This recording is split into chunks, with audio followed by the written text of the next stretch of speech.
So for today's vlog mga ka-ready, dadaan ko kayo sa dam site ng Grand Cayman. So tulad ng sa Pilipinas na Smoky Mountain, sila mayroon din silang Smoky Mountain dito. Pero it's not smoking. Hindi siya nag-smoke, hindi siya umuusok. So ayan guys, nakita nyo ba yan? Yan, yan yung kanilang dam site. And as you can see, mataas na din. Pero mapapansin mo na green siya, green. Hindi siya maitim or you know, yung parang mabaho or ano. Hindi. Parang ang linis. Ewan ko lang. Okay. As you can see here, ayan yung kanilang dam site. Ayan, di ba? Puro green ang makikita mo. So, napapaikutan din yan ng ito. Ng mga, kasi tubig dagat po yung sa gilid na yan. So, ayan ang kanilang dam site. So, may nagkukulag lang ng mga garbage. Pero not everyday, parang once a week. Ganon. So, ayan mga ka-ready. O, diba? Tingnan nyo po yung kanilang dam site.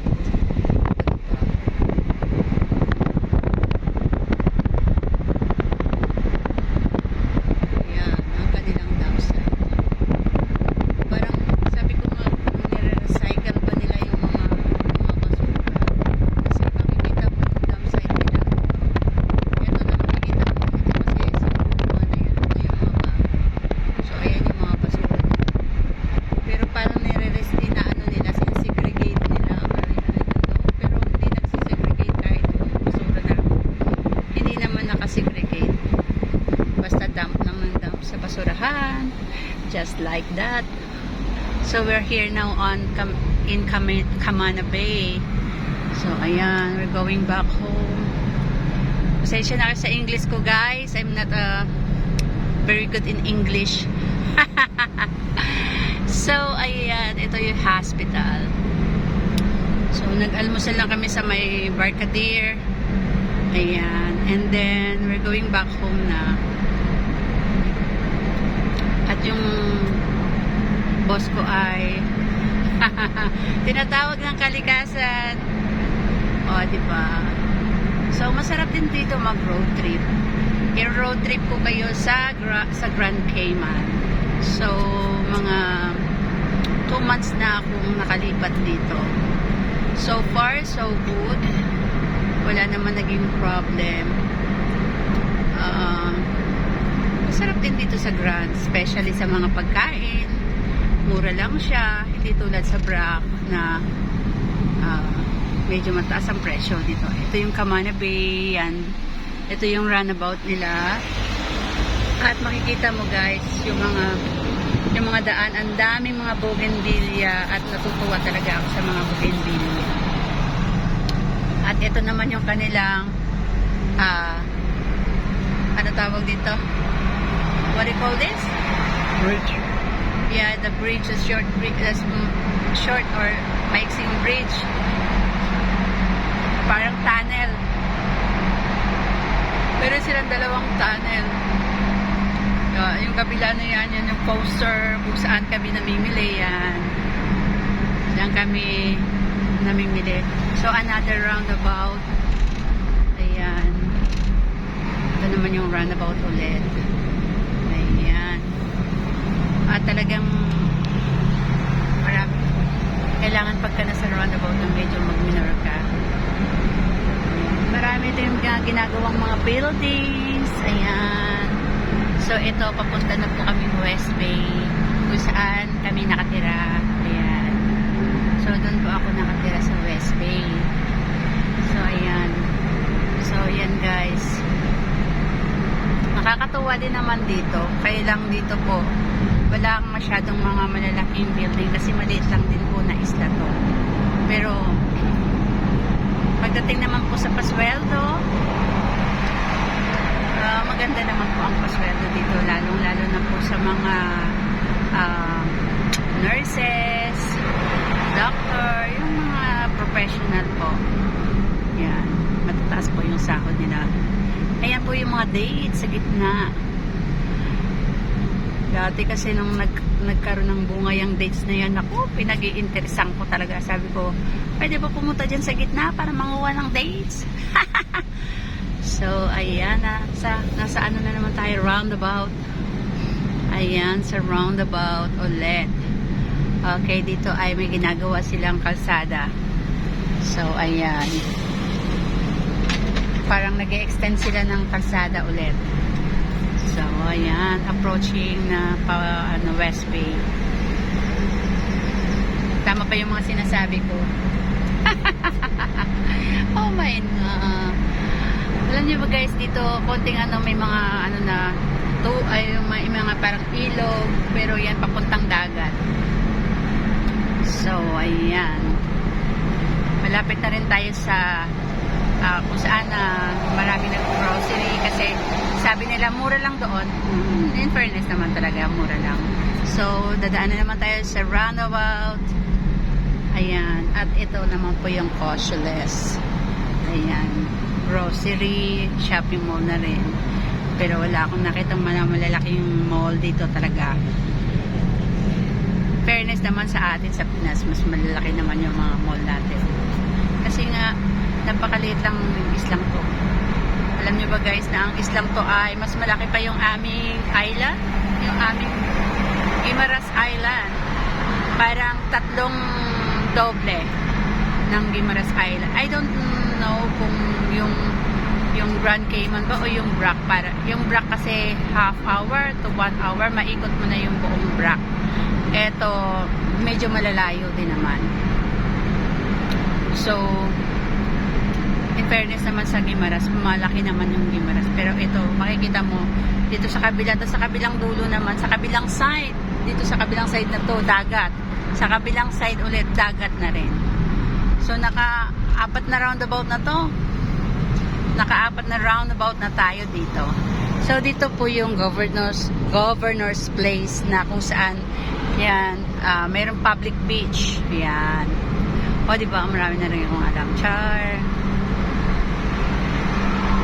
So, ayan ay hotel. Seafire Hotel. Hotel. Sa gilid niya yan, puro na yan mga dagat. So, yun lang ang masarap dito. Ang ganda-ganda ng mga dagat nila. Ang ganda ng beach nila. Napaka-white sand. Yun. Nasa ano tayo? Nasa taas tayo ng bridge. Ayan. Ang daldal ko, di ba? O, ayun, makikita nyo, dagat na doon. Ayan, nasa dagat. Pero itong isla na to, guys, wala akong nakitang bundok. So, walang bundok dito. Planudo lang to. Walang bundok. As in. Pero yan, yung bahay na yan. Yan. Is that a house or Those are condos. oh, condos. So parang yan, nag-iisa lang, no? Yan. Parang indigo, right? No. Oh, this is the Heritage Club. This one. Condos and And this one is a Renaissance condo. So, ayan. And these are the houses na This one, the Commonwealth. Commonwealth. O, diba? May tour guide tayo, guys. Mandalay.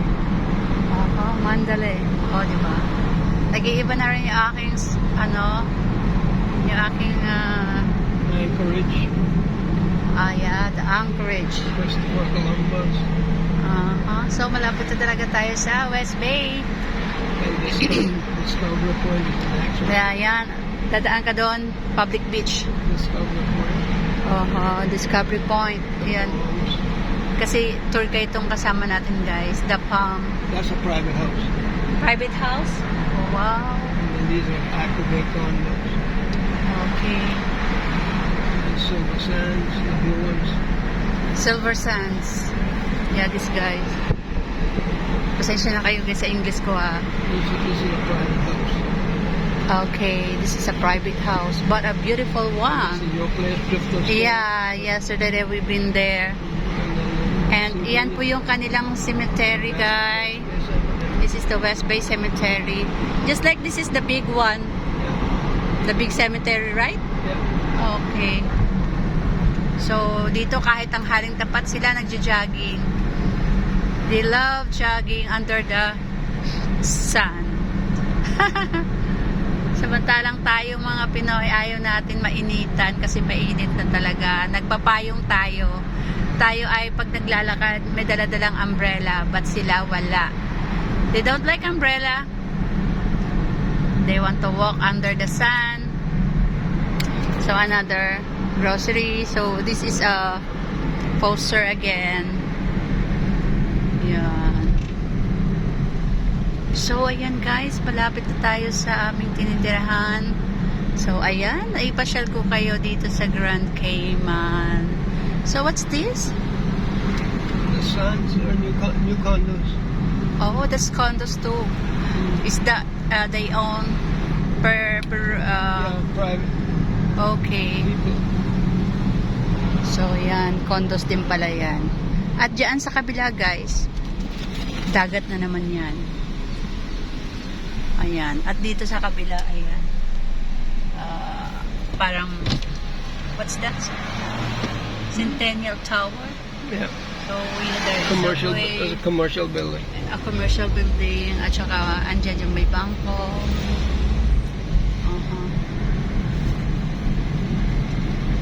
At eto na yung place na, at saka nakakatuwa dito guys, ang daming churches dito. Pero mostly na mga churches dito ay mga Christian or mga Baptist or whatever. Eto guys, yung bahay na to, ang ganda rin na sa gilid, sa likod, sa harap ng ng dagat. So ayan. Madalas po kami nagbe-breakfast dito. Yan, sa lugar na yan. Yan. At ginagawa, maybe gagawin nilang parking area yan. Ayan. See? Sarap tumambay dito.